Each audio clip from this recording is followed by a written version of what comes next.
ASN ke IKN bisa dimulai bulan ini atau bulan depan tergantung kesiapan infrastruktur. Presiden Jokowi juga sebelumnya meminta infrastruktur IKN disempurnakan sebelum pindah ke IKN. Menurut Azwar Anas, pemindahan ASN menyesuaikan kesiapan hunian, perkantoran, dan sistem digital. Sebanyak 1.700-an ASN direncanakan pindah ke IKN dengan skema ASN berkeluarga disediakan 1 unit apartemen. ASN yang belum menikah akan berbagi unit dengan ASN lain. Beliau ada arahan terbaru untuk tidak terburu-buru menunggu penyempurnaan infrastruktur digital dan lain-lain. Karena ASN yang akan pindah ke IKN bukan hanya soal pindah kantor, tapi merubah budaya kerja, berarti infrastruktur digitalnya harus selesai dan lain-lain. Yang pindah jika mereka membawa keluarga, dia dapat 1 apartemen. Tapi kalau single mereka sharing dengan yang lain. Kira-kira.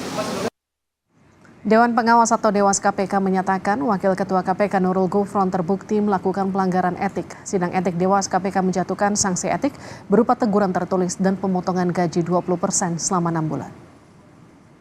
Dewas KPK menyebut Nurul Gufron terbukti menyalahgunakan pengaruh untuk kepentingan pribadi dalam membantu mutasi salah satu ASN di Kementerian Pertanian. Gufron dinilai telah melanggar peraturan yang melarang insan KPK menyalahgunakan kewenangan. Selain pemotongan gaji, Dewas menjatuhkan sanksi sedang berupa teguran tertulis agar Nurul Gufron tidak mengulangi perbuatan dan selalu menjaga dan menaati etik. Menyatakan Nurul Gufron terbukti menyalahgunakan pengaruh untuk kepentingan pribadi nomor 3 tahun 2021 tentang penegakan kode etik dan kode perilaku KPK.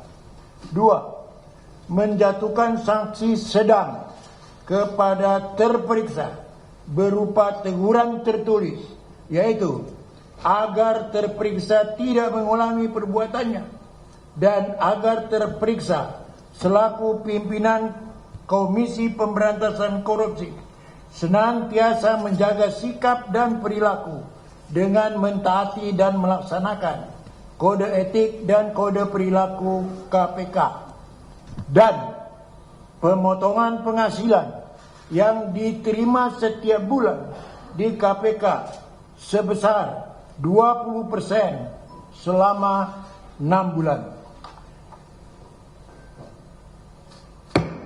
Demikian.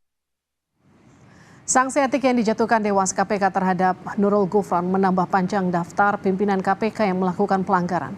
Apa dampak dari sanksi ini dan bagaimana memastikan pimpinan KPK mendatang benar-benar menaati kode etik?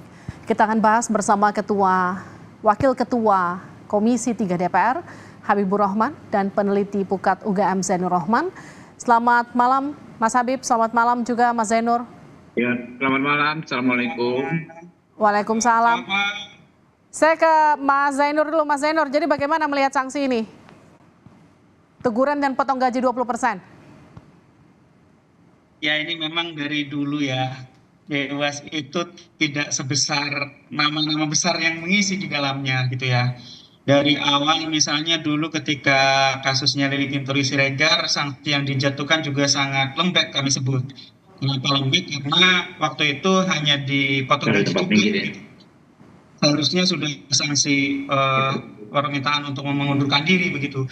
Juga kemarin di beberapa kasus sebelumnya seperti misalnya di kasus Johari Stanak malah dianggap tidak terbukti. Nah sekarang juga sepertinya ini saya mengkategorikan ini sebagai juga sanksi yang cukup lembek. Itu sekali lagi menunjukkan bahwa nama besar itu tidak pernah menjadi jaminan begitu ketika berhadapan dengan internal KPK itu sendiri. Oke, saya ke Bang Habib. Bang Habib, jadi bagaimana Abang melihat sanksi ini? Apakah kemudian sudah tepat atau justru terlalu ringan? Kami tidak bisa melakukan judgement apakah terlalu tepat atau tidak. Kami dalam posisi menghormati ya putusan Dewan Pengawas dalam perkara ini ya. Karena memang sudah sesuai dengan kewenangan yang mereka miliki. Jadi kalau dibilang tadi tidak setajam atau tidak sebesar namanya, kalau menurut Bang Zainur, Mas Habib bagaimana respon itu? Ya silakan saja masyarakat berpendapat ya. Tetapi kalau kami di DPR kan dalam posisi kami melihat pelaksanaan kewenangan ya. Baik. Namanya sanksi kan bervariasi. Silakan saja digunakan kewenangan Dewan Pengawas tersebut. Tapi gini, kalau bagaimana DPR kemudian melihat banyaknya pelanggaran etik yang dilakukan oleh pimpinan KPK? Apakah kemudian butuh koreksi atau butuh pengawasan lagi atau butuh kemudian nanti proses seleksi pimpinan KPK ke depannya agar lebih ketat lagi atau seperti apa? Justru penjatuhan penegakan kode etik ini dan penjatuhan sanksi kan merupakan bukti bahwa sistem yang dibuat, regulasi yang dibuat itu berjalan, ya. Oke. Apabila yang ada yang melakukan pelanggaran, maka akan dikenakan sanksi, ya. Walaupun kemarin sempat ada ke PT UN, itu kan hak si teradu ya untuk menempuh upaya hukum. Setelah ada putusan PT UN yang terbaru, ya, maka proses persidangan pemeriksaan berlanjut dan ada sanksinya. Saya pikir ini membuktikan bahwa sistem yang dibuat, ya, regulasi yang dibuat itu justru berjalan gitu loh. Karena pelanggaran yang dianggap mungkin ada sebagian orang menganggap sepele dan lain sebagainya, ternyata dikasih hukuman yang menurut kami ya memang tersedia dalam aturan tersebut gitu loh. Saya ke Mas Zainur. Mas Zainur, jadi memang seperti apa yang dikatakan Mas Habib, ketika ada sanksi artinya hukumannya berjalan, pengawasannya berjalan, tapi ketika ada sanksi artinya juga satu sisi ada pelanggaran yang terjadi dilakukan oleh pimpinan KPK begitu ya. Gimana Mas Zainur melihat itu? Ya, ini kan sudah berulang kali ya. Kalau berulang kali artinya ada problem gitu. Dan problem ini juga tidak dipandang serius oleh Dewas. Nah, kalau kita lihat dari satu pimpinan KPK ke pimpinan yang lain, ketika setelah dijatuhi sanksi juga masih terjadi pelanggaran oleh orang yang sama atau orang yang berbeda begitu ya. Lili Pintauli Siregar 2 kali ya. Untuk MG ini memang baru pertama. Artinya ini tidak ada itu efek jera dari sanksi yang dijatuhkan oleh Dewas gitu ya. Bahwa kemudian misalnya ada yang menganggap wah ini sanksinya sudah sesuai. Ya, kalau kami katakan sangat tidak sesuai lah.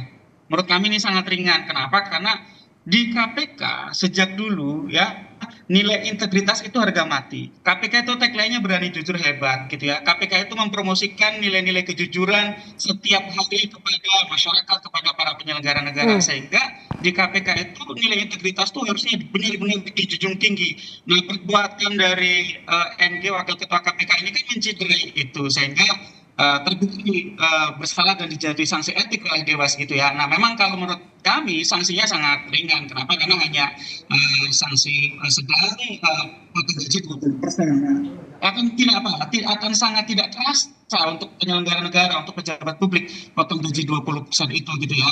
Dan ini bisa tidak menimbulkan efek jera di kemudian hari akan dilakukan lagi oleh insan KPK lainnya gitu. Nah, kalau menurut kami ini sudah merupakan satu bentuk perbuatan yang tidak saja merugikan komisi, tidak hanya merugikan KPK begitu ya, tapi ini merugikan negara dalam arti luas gitu ya.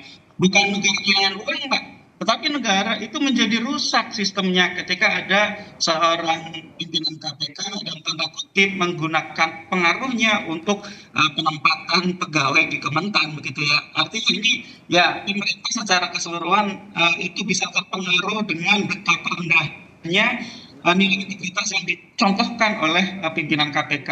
Nah, lantas pertanyaannya kalau pimpinan KPK saja sendiri sudah dalam tanda kutip titik orang, akan kepada siapa kita mengharapkan keteladanan itu gitu Mbak? Ya, apakah kemudian ini juga secara tidak langsung merusak legitimasi KPK? Betul, sangat. KPK akan kehilangan landasan moral ketika mempromosikan, mengkampanyekan khotbah dakwah tentang nilai-nilai integritas gitu ya. Kenapa? Karena di KPK sendiri secara internal bahkan sudah merusak ke eksternal ya, ke Kementan ini merusak gitu ya. Itu ternyata tidak menegakkan nilai integritas. Ini kan di sini ada potensi perdagangan pengaruh, bahkan di sini juga ada potensi penyalahgunaan kewenangan gitu ya. Ada potensi bahkan sampai mungkin dalam bentuk tekanan begitu ya. Takutlah sama pimpinan KPK. Siapa sih penyelenggara negara yang tidak takut sama pimpinan KPK gitu kan.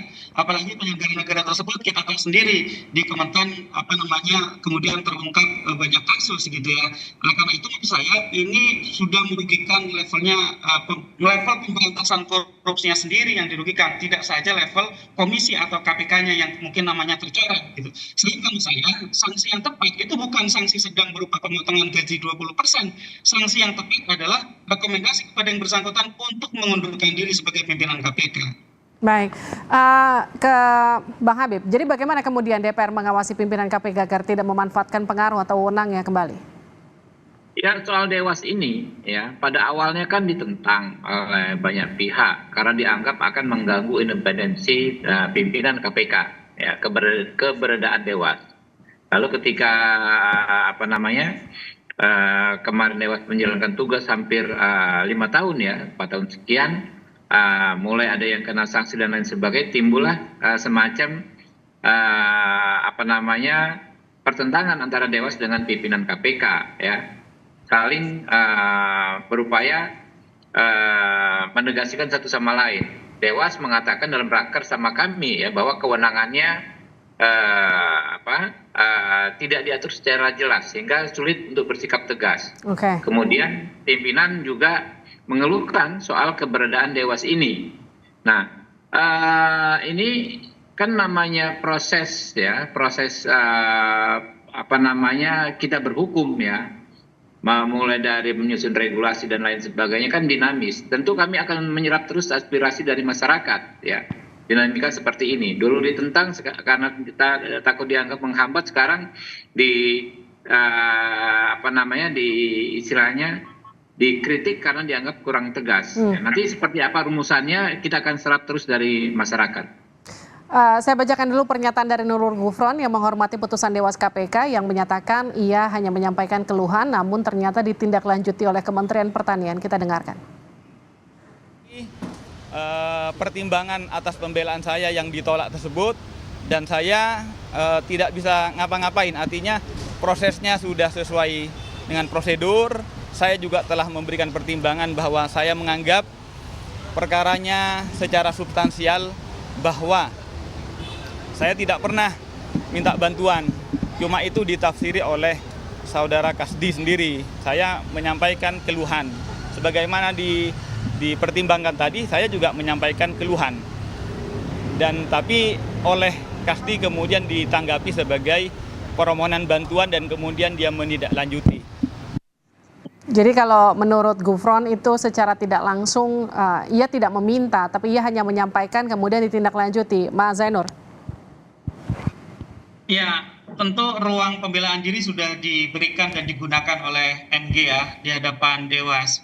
Orang itu ketika menyampaikan sesuatu bisa dalam bentuk lugas maupun bisa dalam bentuk kiasan. Ya, tapi yang paling penting adalah esensi pesannya tersampaikan. Nah, itulah yang kemudian direspon oleh pejabat di Kementan ketika mengakomodasi permintaan dari MG tersebut terkait dengan kepegawaian ya atas nama ADR itu gitu ya. Nah, tapi saya sedikit ingin mengomentari Bang Habib gitu.